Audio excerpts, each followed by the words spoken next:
E aí pessoal, tudo bem com vocês? Seja bem-vindo a mais um vídeo do canal. E hoje que eu chegar no título, hoje é um vídeo de react de mais um vídeo do EUIP.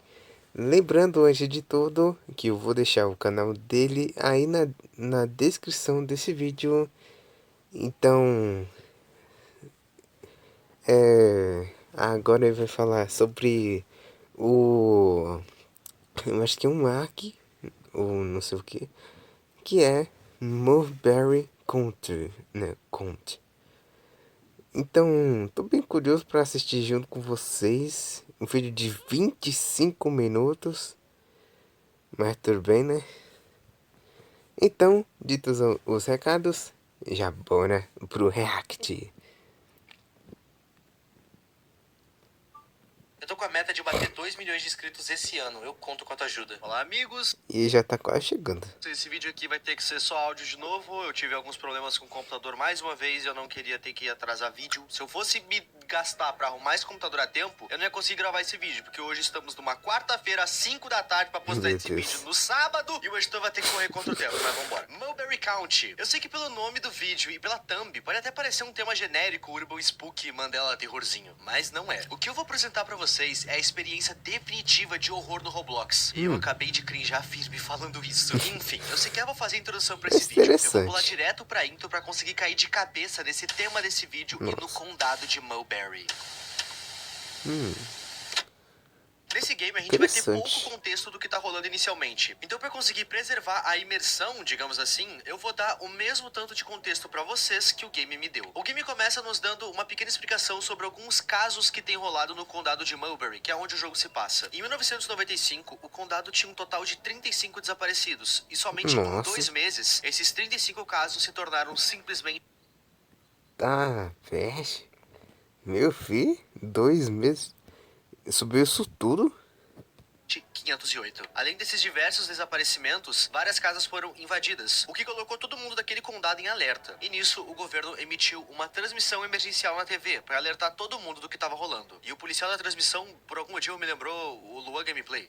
Nessa chamada emergencial, a polícia relata um caso que eles foram atender. Eles foram chamados por um morador que reclamou de um barulho na volta da sua casa. E quando eles chegaram no local, eles se depararam com o que eles descrevem como uma criatura pálida de mais de 8 pés de altura, com o corpo anormal e sensibilidade auditiva. Felizmente, antes dessa coisa que eles viram fugir em meio às árvores, um oficial conseguiu capturar uma foto dessa coisa. Eis a foto. Lembra vagamente o The Rake. E pode marcar aí no bingo humilde, eu citei creepypastas. A recomendação é trancar as portas e as janelas, fora que um toque de recolher tá ativo a partir das 8 horas da noite. E claro, por nada no mundo tu deve chegar perto dessas coisas que, atualmente, estão sendo chamadas pelos pesquisadores de anjos caídos. Seguindo as regras, em teoria, tudo deve ficar bem. E provavelmente ficaria mesmo, se o nosso protagonista tivesse visto esse noticiário. Ele não viu. Esse contexto foi pra gente do universo do jogo, mas o protagonista não viu nada disso. Quando a gente acorda, a gente vai conseguir mais 2 contextos iniciais que talvez sejam importantes. Primeiro, os pais do protagonista saíram de casa no fim de semana, algo que não é muito habitual deles. O protagonista cita ter notado que na saída deles tinha algo de estranho e que eles tentaram disfarçar, só que eles não conseguiram, e desde então eles não voltaram. O segundo contexto que a gente descobre é que, pelo rádio, a gente fica sabendo que um biólogo importante chamado Alan Fletcher tá desaparecido. In other news, world-renowned biologist Alan Fletcher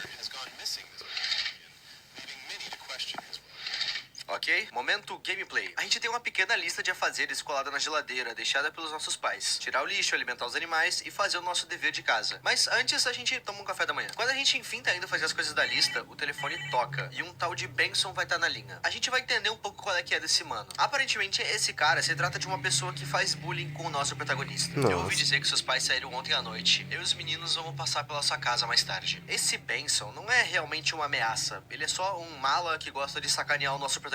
O nosso protagonista só fica tranquilo com essa ameaça porque o seu irmão Chris vai estar em casa aquela noite. Então a gente não vai estar sozinho. É engraçado que no exato momento que o nosso protagonista fala isso, ele nota que tem uma mensagem na secretária que ele não ouviu. E a mensagem era justamente esse Chris avisando que ele ia chegar muito tarde aquela noite. A gente vai estar sozinho. Vamos tirar o lixo pra fora. A coisa mais importante que acontece nesse momento é que uma pasta vai cair de um carro que passa. E parece ter uma papelada importante. No título desse papel tá escrito Estudo sobre Anjos Caídos. Ok, tá tudo se afunilando no mesmo mesmo lugar. Por conta dessa papelada provavelmente ser algo importante, o nosso protagonista resolve guardar essa coisa no quarto dele. Tudo pra caso aquele carro voltar atrás desses papéis. Nosso protagonista realmente não faz a menor ideia das criaturas que moram lá fora.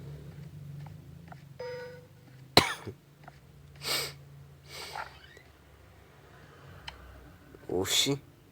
Talvez não more tão lá fora assim. A gente larga esses papéis aqui no quarto dele. Uma das tarefas que tinha naquela lista era da gente fazer o nosso dever de casa. A gente já tá aqui, então já vamos aproveitar a ida. É engraçado que quando a gente faz as tarefas, a gente vai passar por um quiz um tanto quanto estranho. Qual o seu nome? O meu nome estava escrito na lista que me foi deixada na geladeira, então essa foi fácil. Quanto é 2 vezes 2? É 4? Uai. Quanto é 9 dividido por 2? É 4.5, enfim. As perguntas são de conhecimentos gerais. Só que vai chegar um momento que as perguntas vão ficar num nível de dificuldade difícil de acertar sem uma pesquisa prévia. Ou então vão ficar muito subjetivas, imprecisas. Eu não entendi muito bem o que essa parte aqui quis comunicar. Quando nossos estudos acabaram, já é quase de noite. E o nosso protagonista resolve bater um pratão. Mentira, ele está comendo salgadinho. Pausa, Nossa. eu quero citar algumas coisas estranhas que eu notei pela casa. Os quadros dessa casa são estranhos. Lembra o momento que a gente tava subindo pra guardar os papéis e aquela silhueta apareceu no escuro? Então, essa coisa tava apontando pra um desses quadros. E esse é o quadro. Parece uma pessoa parada na luz em meio à escuridão. Não sei. Também não sei se isso é importante. O quadro que tem no quarto também é bastante esquisito. Além de que tem algo censurado nele. Vale lembrar que isso aqui que a gente tá vendo é a resenha parte 1 de 3 capítulos que ainda vão sair. Então, nem tudo possa vir a ter sentido agora. Tarefas. Ainda falta a gente dar comida pros animais da casa, que são os cavalos. E quando a gente tá indo fazer, o telefone volta a tocar. E essa ligação é um pouco estranha.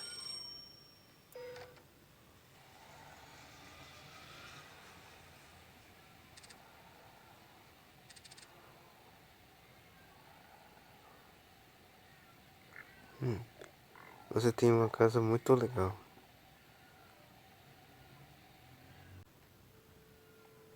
Essa ligação foi estranha. Eu fico paranoico, pra variar. Fecho todas as janelas que eu tinha acabado de abrir e volto a fazer o meu dever de casa. Iria, se estivesse viva. Não, brincadeira. No momento que eu subo as escadas pra estudar, Oxi.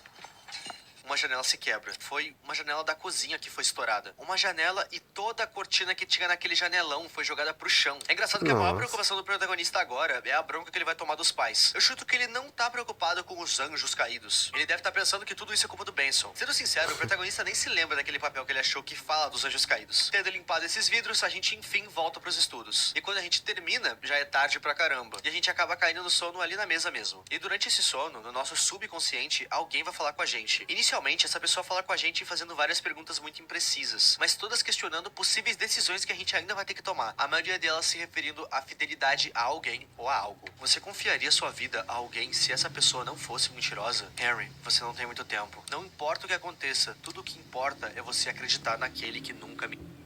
Uma coisa que eu percebi é que logo nos primeiros momentos, esse não é um logio, mas sim um arc, na minha opinião. Esse arc tá bem interessante.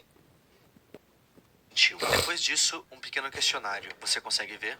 Tá nas árvores. Não? Ele nos vê, através da janela.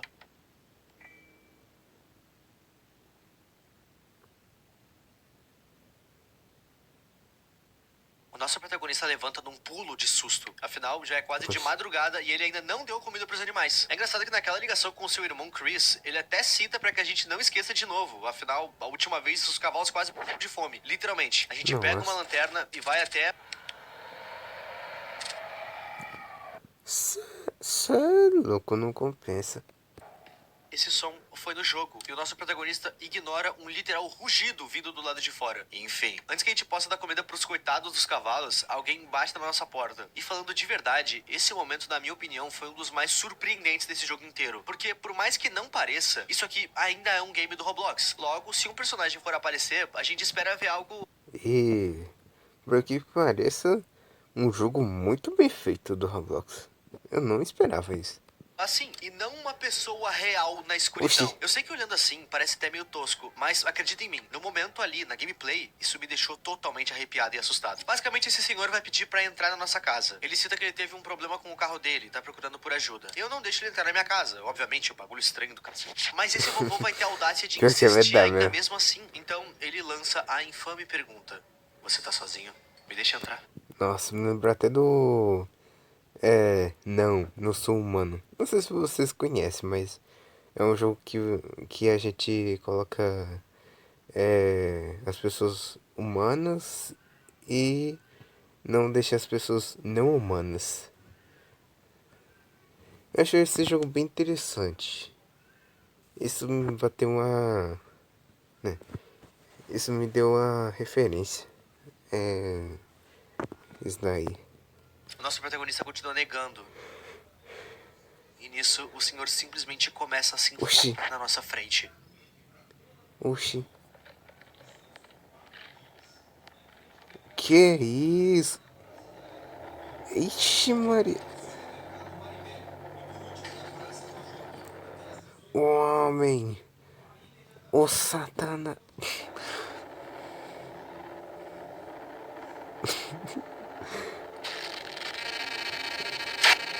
Oxi. O senhor foi embora. E o nosso protagonista tem um palpite do que possa ser isso que aconteceu. Benson, aquele rosto me parecia tão familiar, igual o traje de Halloween que ele usou no ano passado. Apesar da aparição ter sido bem estranha, ainda mais pelo final que a gente viu, o Benson realmente disse que ia sacanear o nosso personagem ainda hoje. Então pode ser que seja. E já que o protagonista vai levar essa narrativa como verdadeira, a gente vai ter que levar também. Tá, alimentar os cavalos. Meu Deus, esses bichos já devem estar fedendo já no chão, sem comida. A gente vai até a cozinha e pega a ração e vai até o estábulo, no escuro, só com uma lanterna. O que Que pode dar de errado, né, velho? pode dar de errado? Tudo. Quando a gente chega no estábulo, os cavalos vão ter sumido. Ao que dá a Oxi. entender, o nosso personagem junto da sua família moram numa espécie de sítio. Então assim, tem bastante lugar pra procurar esses cavalos no matagal. Uau. A gente vai seguir uma trilha Uau. que tem por ali mesmo, mas é sempre bom cuidar. O Benson ou algo pior pode estar entre as árvores. Essa trilha é extremamente longa e a todo momento a gente precisa estar atento porque o game vai tentar nos assustar. Foi mal. Não demora muito, a gente chega no local indicado. A gente caminhou esse trecho todo pra descobrir que os cavalos viraram só um amálgamo de carne. Ou pelo Nossa. menos eu acho que era pra ser isso. Não vamos pedir muito, gente, isso aqui é The Roblox. Se isso for coisa do Benson, Quero injustiça aí, não. ele passou muito dos limites. Mas a gente sabe muito bem que não foi ele. Nosso protagonista sequer cogita os anjos caídos, na verdade. Nem o Benson ele cogita. Ele acaba culpando alguns lobos da região por esse ataque. Nesse caso, ele pode ainda estar em perigo. Então nosso objetivo se torna voltar pra dentro de casa o mais rápido possível. E na distância da nossa casa, dá pra ver claramente que tem algo lá dentro. E piora, conforme a gente chega mais perto, dá pra ver que a criatura entra dentro na casa. O nosso protagonista nota que a porta da frente estava aberta, sendo que ele o tinha fechado. Fora que no piso da casa tem diversos arranhões no chão. E me incomoda muito em como o nosso protagonista é cético. Ele releva a porta tá aberta e ele acha que esses arranhões no chão foram feitos por ele mesmo, quando ele tava Ah, pelo amor de Deus. limpando os vidros do chão quebrados. Mas tudo bem, se essa é a forma dele de encarar os próprios medos, quem sou eu pra jogar? Um menininho burro. Só por descargo de consciência a gente dá uma revistada na casa inteira e não acha absolutamente nada. A gente procura em todos os cômodos e nada. Porém, quando o protagonista passa pelo quarto, ele nota que ele ainda não viu aquela papelada. Lembra quando o carro passou e largou os papéis sobre os anjos caídos? Então, ele não abriu essa papelada ainda e resolve abrir agora. Meio tarde, mas antes tarde do que nunca. Essa papelada que a gente tá por olhar é confidencial e ela tava sob a custódia de um cara chamado Bill. Qualquer pessoa encontrada em violação dessas leis será considerada culpada de terrorismo doméstico e listada para terminação. E detalhe, Nossa. essa papelada é de uma empresa chamada Elk Inc. E o seu CEO é um cara chamado Alan Fletcher, o mesmo cientista que estava desaparecido. A gente ouviu o nome dele na rádio. As coisas estão começando a se interligar mais forte agora. Esse documento inteiro, a partir de agora, vai ser lore atrás de lore, basicamente. Aquela coisa que tá lá fora é chamada internamente de Projeto 12 ou ZEAL. O cabeça dessa pesquisa era o tal do Alan Fletcher. Porém, em determinado momento, ele foi tirado do seu cargo. E essa pesquisa deixou de ser da Elk Inc. Esse projeto inteiro passou a ser do governo dos Estados Unidos. Essa tomada de posse foi tão intensa que o próprio prédio da Elk entrou pra fila de demolição. A impressão que fica era que o governo queria meio que apagar o histórico dessa empresa e tomar posse do seu projeto, aquela coisa que vive nas árvores. Junto desse arquivo a gente vai ter uma fita VHS com informações sobre o projeto. E também vai ter uma quarta seção do arquivo, só que essa seção possui uma senha de 4 dígitos. E a gente já volta nisso. A gente tem uma fita pra assistir. E o toca-fitas tá lá no porão da casa. A gente realmente vai ter que descer até lá embaixo só pra assistir. Oxi.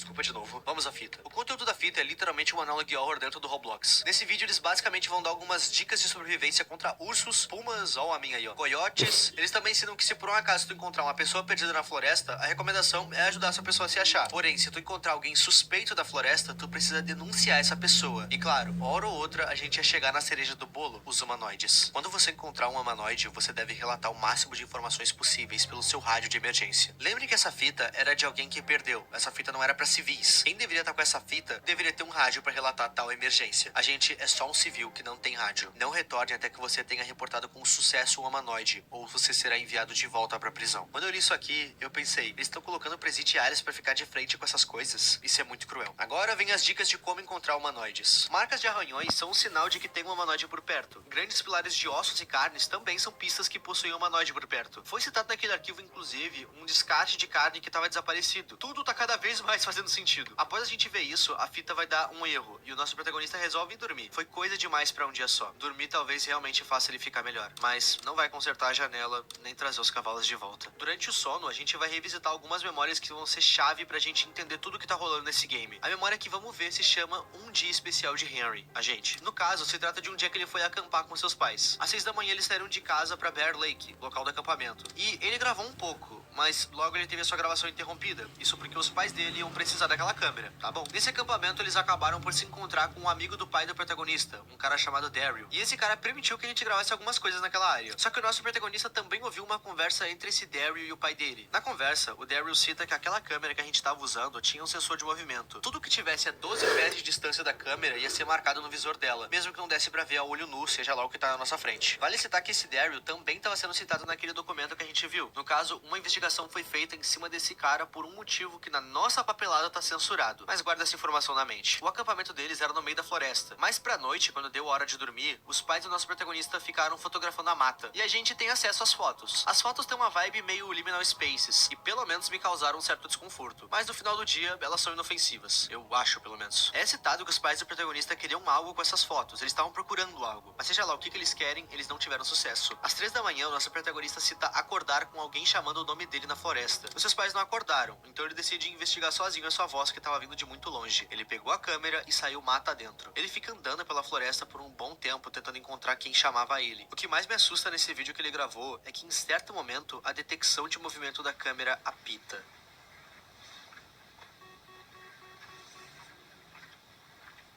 Nosso protagonista não alcançou a voz e eventualmente ela parou, mas ele já estava longe demais daquela floresta.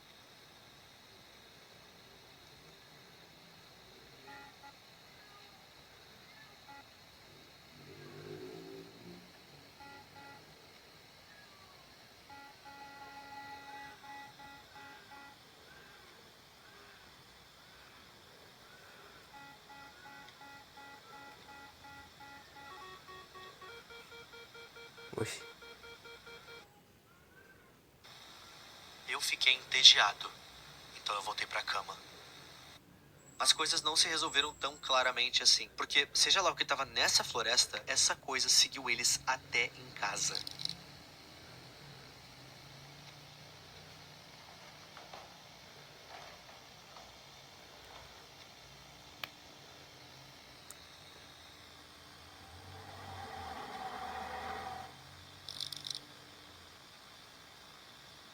Isso que a gente tá vendo agora Credo. é a visão do nosso protagonista na noite seguinte ao acampamento, já em casa. Aquela criatura seguiu eles até em casa e ela sempre fica nas sombras.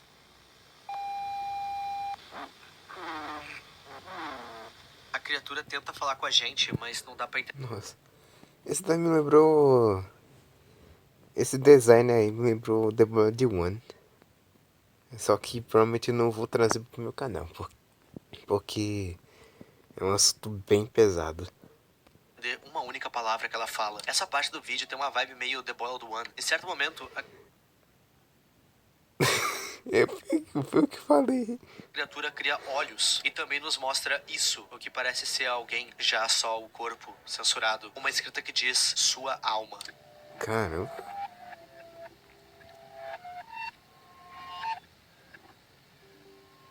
Oxi.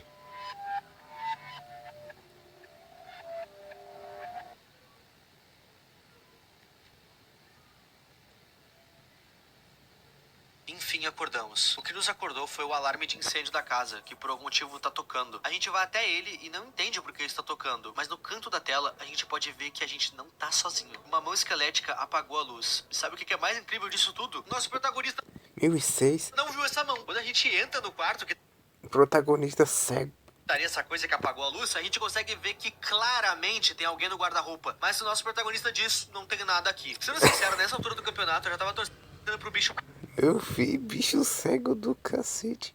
logo o protagonista. Vai ser boa ser do inferno. Daqui, ele resolve ir pro banheiro. E lá dentro, ele finalmente nota que ele não tá sozinho por conta de um rugido que ele ouve vindo do resto da casa. Ele apaga a luz do banheiro e se esconde dentro do armário. E de dentro do armário, a gente vê a porta se abrindo. Então, uma mão passa pelo marco, de repente, um rosto e... isso é uma prova cabal que os anjos caídos realmente existem. Nessa parte, a gente tem que fazer um minigame numa vibe meio oso pra não fazer barulho. Mas essa parte é scriptada pra tu errar. Não importa o quão bom tu seja, tu vai errar. E essa coisa vai te ouvir. Quando ela te ouvir, ela abre as portas do armário e diz: você deve testemunhar seu partir. E aqui, essa coisa ia de fato nos levar dessa pra melhor. Mas uma luz entra pela janela do banheiro e afasta essa coisa. Sim, caso vocês não tenham notado ainda, essa coisa não gosta de luz extrema. É por isso que ele tá sempre no mato. Lembra daquele quadro que antes mostrava um personagem escondido na luz? Agora a gente vê a imagem da criatura no escuro. A gente precisa ficar na luz. E caso vocês estejam...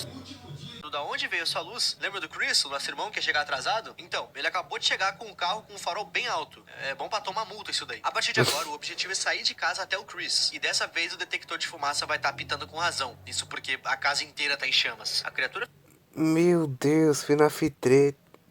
fez isso, eu presumo que sim, eu só não sei o porquê. Eu acho engraçado essa parte porque a música que tá tocando é super ação. Mas o nosso protagonista vai caminhando até o carro do irmão dele na maior paz de Cristo.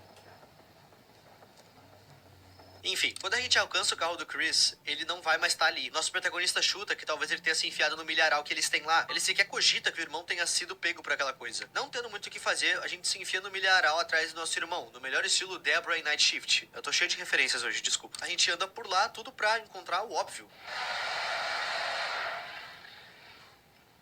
A criatura nos encontra. O nosso irmão não tá aqui pra nos salvar agora. A criatura tá pronta pra nos atacar. Só que a gente consegue se levantar e sair em disparada de lá. E quando a gente tá quase chegando de novo em casa, a gente é interceptado de novo. Quando a gente saiu de casa agora por último, a gente saiu pela porta dos fundos. O nosso irmão podia muito bem estar entrando pela porta da frente desse meio tempo. E a gente só teve um desencontro. O nosso irmão não tava nesse milharal. A gente se colocou em perigo à toa. Nesse momento em que o nosso protagonista tá no seu literal leito de morte com a criatura, ele faz uma coisa inusitada talvez. Ele começa a rezar. Ele pede pra que se Deus exista, que ele o salve. E assim, eu sou cristão. Não praticante, mas eu sou cristão. Eu rezo e etc, eu respeito, só que eu não me aguentei, porque o personagem simplesmente manda um: por favor, me salva em nome de Jesus. Pum, e o irmão...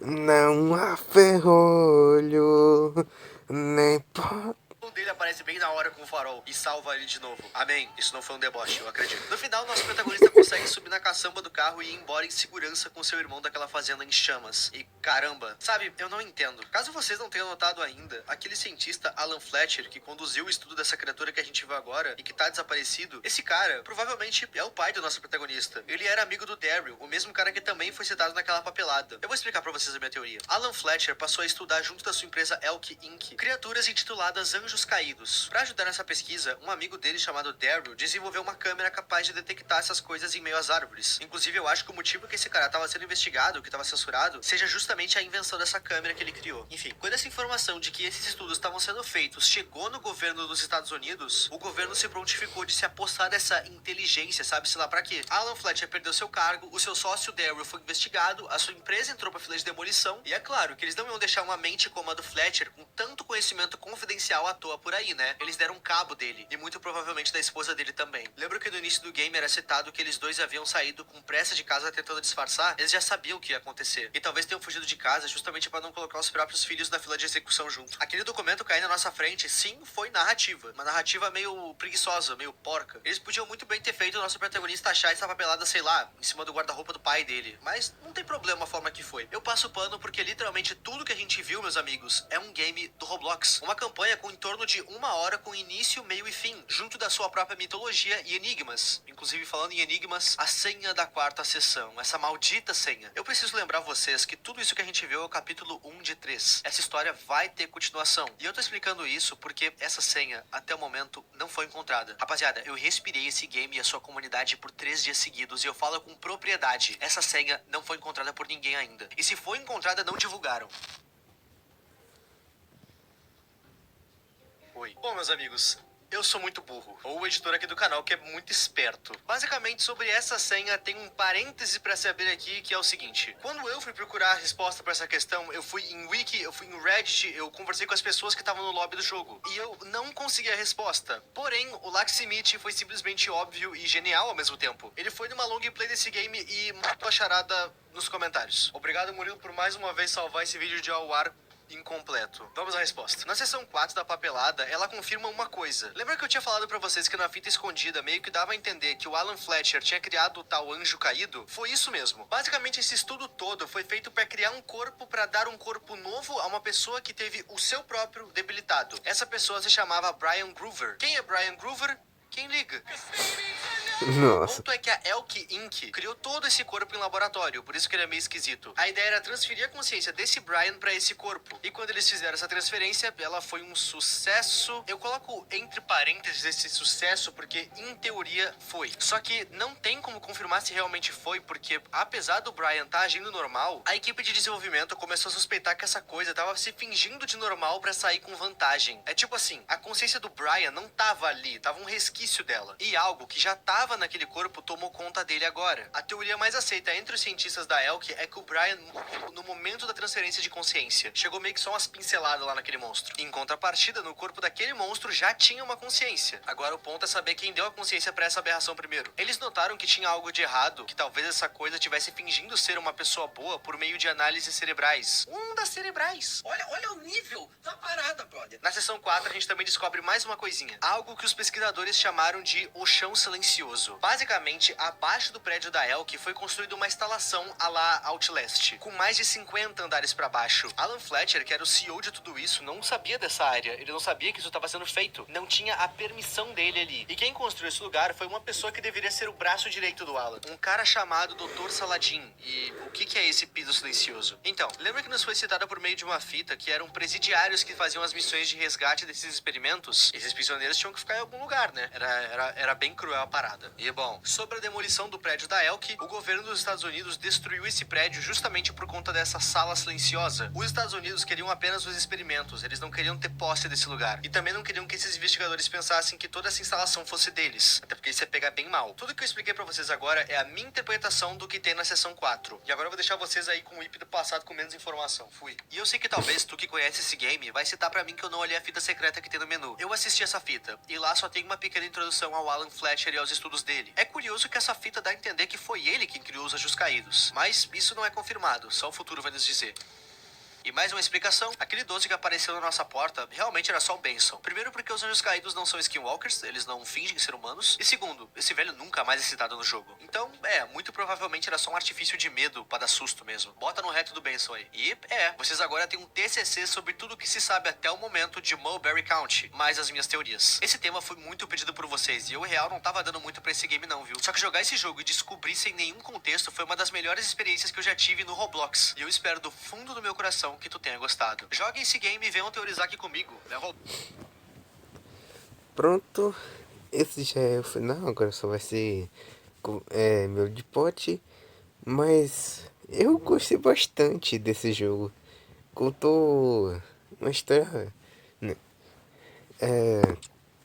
Contou bastante história. Lembrando que quando chegar mais coisas, ou eu IP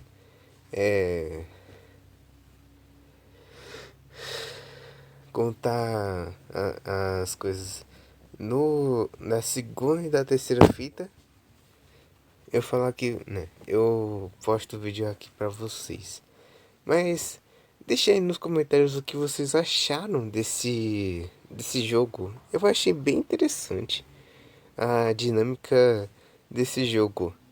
Tipo, dá pra perceber que é um jogo realmente de terrorzão, velho. E eu gostei bastante disso. Na minha opinião, é um pouquinho raro de se achar um jogo desse nível no Roblox, eu acho. Então, também deixa aí nos comentários qual é a nota que vocês dão para esse vídeo do Ewip. Então, foi isso. Não esqueça de deixar o like, de ativar o sininho de notificação para não perder nada que vai por vir, porque nesse canal tem bastante coisa. E também não se esqueça de se inscrever no meu canal. Então foi isso e a gente se vê no próximo vídeo. Até lá!